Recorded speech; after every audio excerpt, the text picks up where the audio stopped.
So the day after my parents got married, my grandparents and their two friends decided to walk 102 miles from Chipping Campden in Gloucestershire to Bath in Somerset. I recently found a copy of my grandpa's diary from that trip, and I thought, why not recreate it 30 years later with my mate Dan? We'll be staying in as many of the original places as we can, comparing experiences as we follow in my grandparents' footsteps along the Cotswold Way.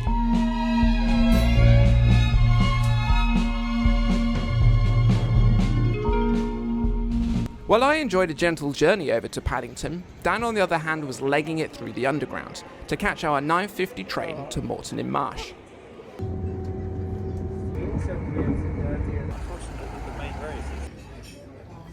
We then hopped onto a bus that operated only 3 times a day, 45 minutes up and down the road to Chipping Campden.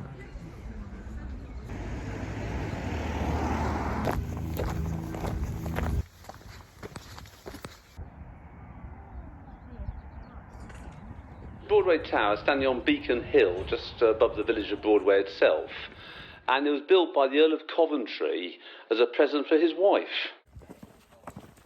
In his diary, my grandpa commented on the parish church and the kindness of the people of Broadway. Not the throbbing street of cabaret and smash hit play of Tickertay, but the village of Broadway that nestles gently in the fertile lap of Worcestershire. So I decided to contact the curate, Jo, and her husband, and make a humble request to stay with them on Saturday night. And with the same Cotswold kindness 30 years later, they said yes.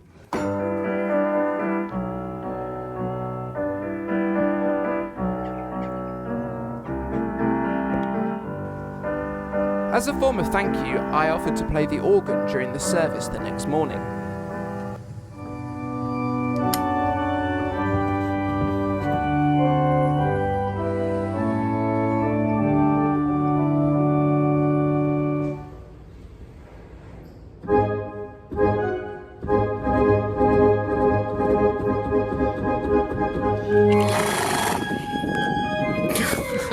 Before it was time to go the 12 miles to the Wesley House Hotel in Winchcombe.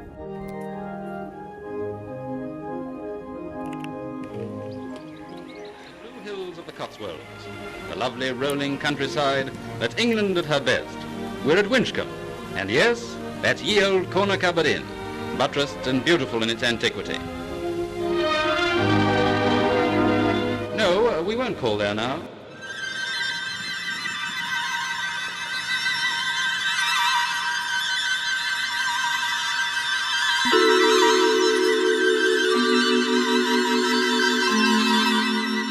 Not much was written about Wesley, except for the day dawning calm and bright, following its usual pattern and being down to breakfast for 8:30, which was also when we ate. Seated at a wet table, but ours was lovely and dry. We were itching to leave sharply in order to tackle our second longest day, 21 miles to Birdlip.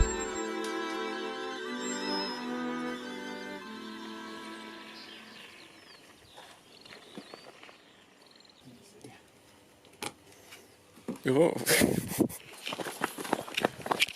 Oh. Frustratingly, and in part due to our poor planning, the lunch stop was closed, meaning we had to wait a couple of hours extra before sustenance ahead of our footsore arrival at the Royal George.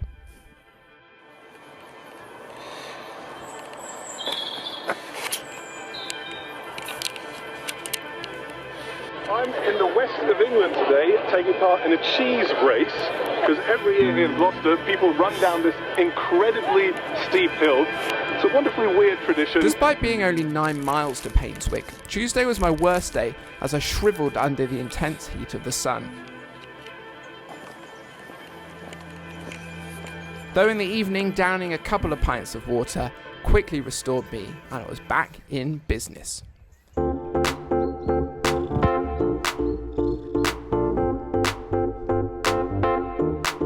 Okay. Day 5 was the monster day, 22 miles from Painswick to Wootton under Edge.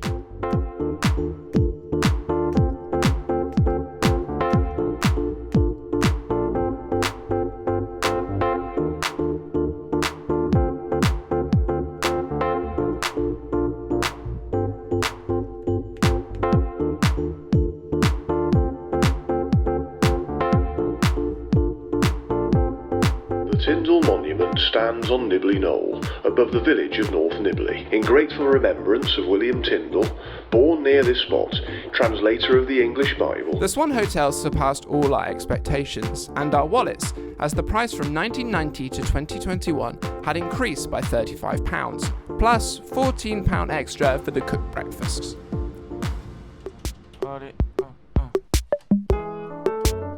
The penultimate day took us 15 miles to Tormerton, in better conditions than my grandparents, who had to leave their rucksacks, wet clothes and boots to dry at seemingly every possible stop.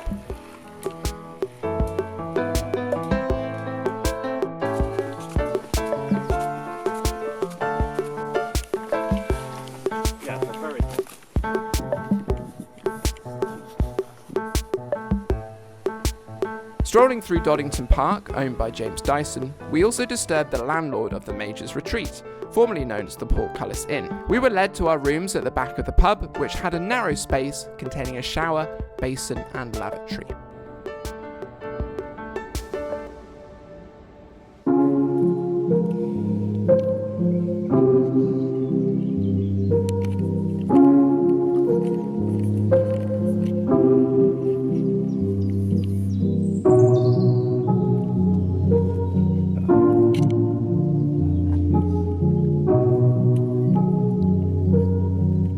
And with that, a mere 17 miles later, we were in Bath.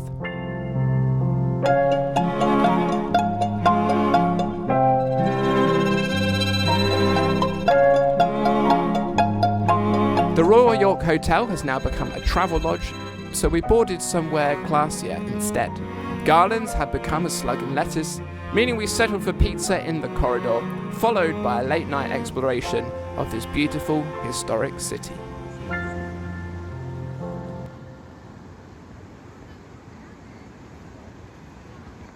Action.